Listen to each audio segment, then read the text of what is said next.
E alunos da disciplina da saúde da criança e do adolescente. Hoje nós vamos falar um pouquinho dessa temática que é cuidado da criança e do adolescente em condição cirúrgica, tá bom? Então, os objetivos da aula que nós temos para traçar hoje é conhecer o processo de hospitalização da criança e do adolescente, levando em consideração as alterações de ordem física e emocional que acontecem. Então, aqui a gente vai focar no processo de hospitalização para procedimento cirúrgico, tá bom? Compreender a importância da assistência de enfermagem à criança e adolescente nos períodos pré e pós-operatório. Então, a gente tem na enfermagem cirúrgica cuidados, né, a serem implementados antes da cirurgia, que são os cuidados pré-operatórios, transoperatórios, que é durante a cirurgia, e pós-operatórios, que é posteriormente, né, da cirurgia. Então, a gente precisa estar compreendendo a importância da assistência e quais os principais cuidados. Então, a gente também vai falar nessa aula os principais procedimentos cirúrgicos que as crianças podem passar por eles. Então, a gente sabe que no hospital gera muito estresse para a criança, porque é uma mudança de rotina. Então, a doença, só o fato de estar doente, de não poder brincar, correr, né?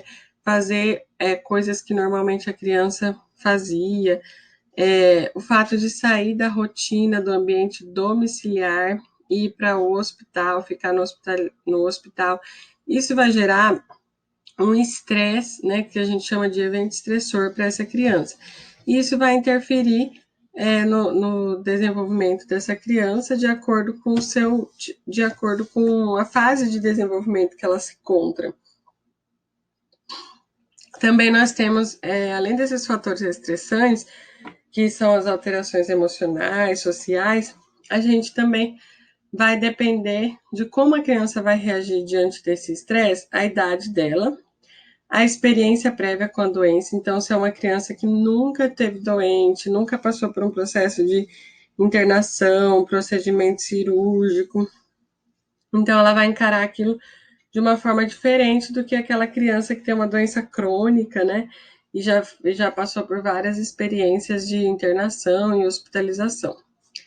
Então, outra coisa também que interfere para agravar ou amenizar esse estresse é a gravidade do diagnóstico. Então, às vezes a gente tem crianças, né, que ficam hospitalizadas, passam por procedimento cirúrgico, mas não tem um diagnóstico grave, não tem, tem uma perspectiva de cura, de reabilitação, é diferente daquela criança que às vezes é paliativa, que está fora de possibilidade de cura, que está fazendo às vezes um procedimento apenas para dar maior conforto, né, nos últimos dias de vida.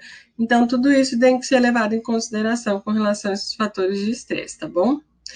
Aqui eu trouxe para vocês algumas características que você pode identificar na criança. Geralmente a gente fala que a ansiedade causada pela separação e pela hospitalização, ela possui 3 fases no público pediátrico, no público infantil.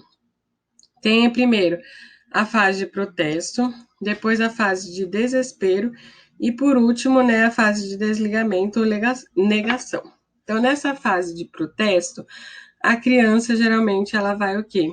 Ela vai chorar, gritar, agarrar-se aos pais, né? Então ela vai ter comportamentos muitas vezes agressivos, de atacar pessoas estranhas, né? Porque seria um protesto como forma de reivindicação, de reclamação sobre aquele processo de separação e hospitalização. Então, isso aqui não deve ser visto como algo pessoal, né? Então, muitas vezes, quem é da enfermagem pediátrica tem que levar em consideração esses fatores, né? A criança, ela ainda não tem maturidade, dependendo da fase de desenvolvimento, para entender aquele processo de hospitalização. Então, o fato, às vezes, dela ser arisca ou agressiva com um profissional de saúde, né? Atacar, tipo, morder, correr, ou chorar, gritar, não significa que o profissional não está sendo um bom profissional, mas é o processo que ela está vivenciando, é a fase, né, de protesto que ela está vivenciando naquele momento. Então, essas são as principais características, tá? E o que a gente pode fazer durante essa fase, né? Então, demonstrar calma, tranquilidade, tentar buscar um relacionamento próximo com a criança, buscar construir esse vínculo através do brinquedo terapêutico, explicando os procedimentos que serão realizados para a criança.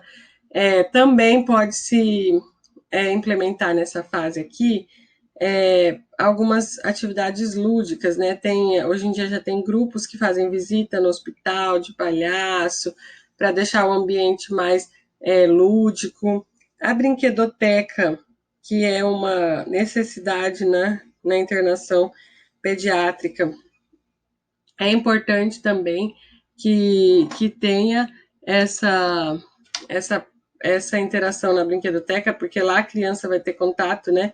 Se ela não tiver com um isolamento, doença contagiosa, lá ela vai ter contato com outras crianças. Então, isso também vai deixar ela um pouco mais familiarizada com o ambiente.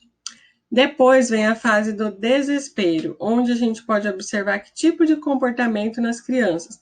Primeiro, isolamento, a criança pode tendência a ficar isolada, não querer sair do quarto, ficar mais deitada ali assistindo televisão, né?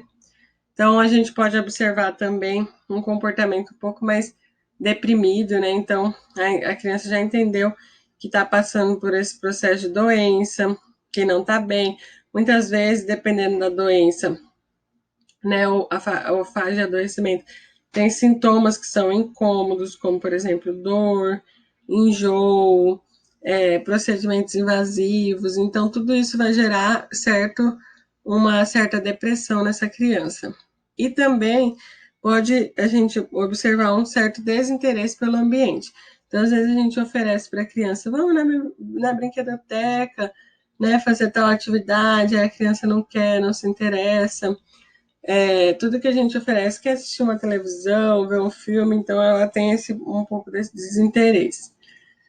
Depois que passou essa fase assim, de desespero, dependendo do tempo de internação, né, a gente já começa a observar, né, que a criança já começa a se familiarizar.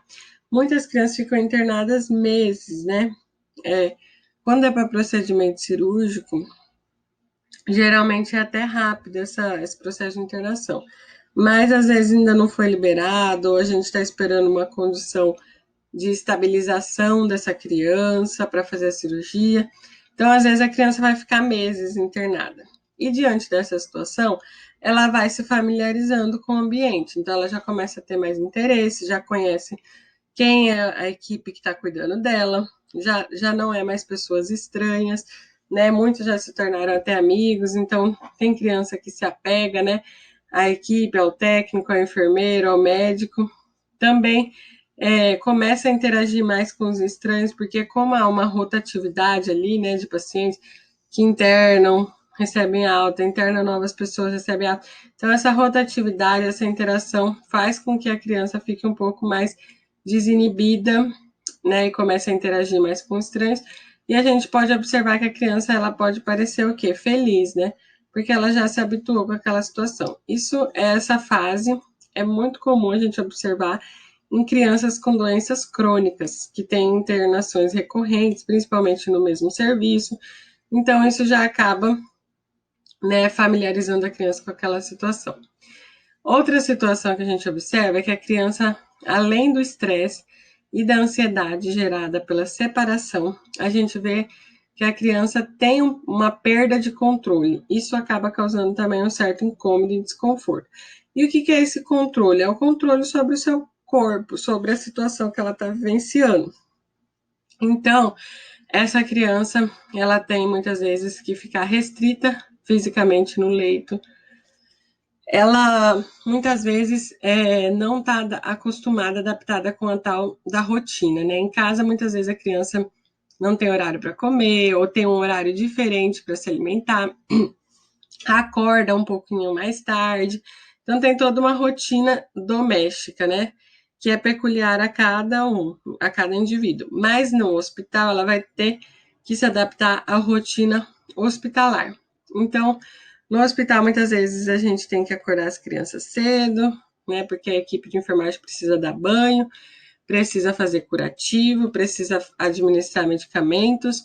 Durante a noite, muitas vezes precisa interromper o sono da criança para administrar alguma medicação, para fazer algum procedimento de horário. Então, tem toda aquela rotina do hospital, né? A alimentação não vai vir quando a criança sentir fome ou vontade de comer. Muitas vezes tem restrição da dieta, né? Então, a criança aqui em casa comia biscoito, bolacha, tinha costume de comer determinada comida.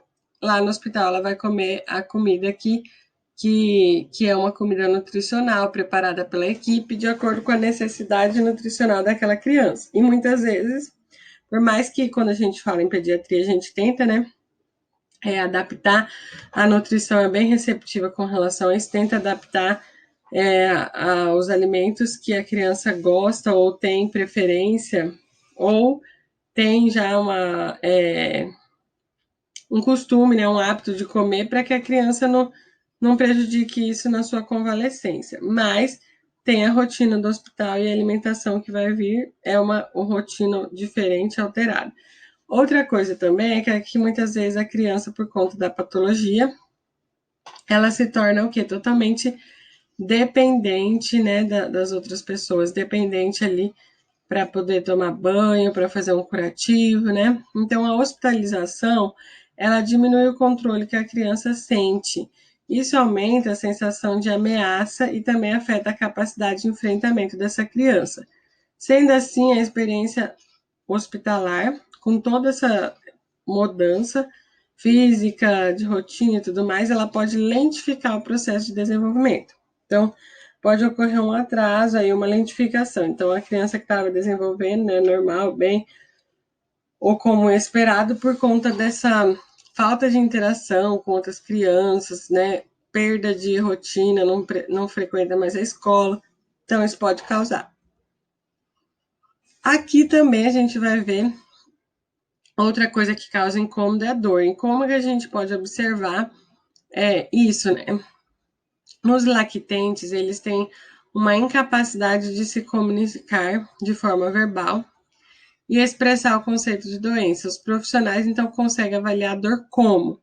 Através da expressão facial. Então, como um lactente, que é uma criança menor de 12 meses, né, de 1 ano, a gente observa que essa criança, ela não vai falar, ela não entende o que é dor, o que é doença, o que é punção, o que é procedimento. Então, a gente vai ter que usar outra forma de linguagem corporal para nos comunicarmos com essa criança.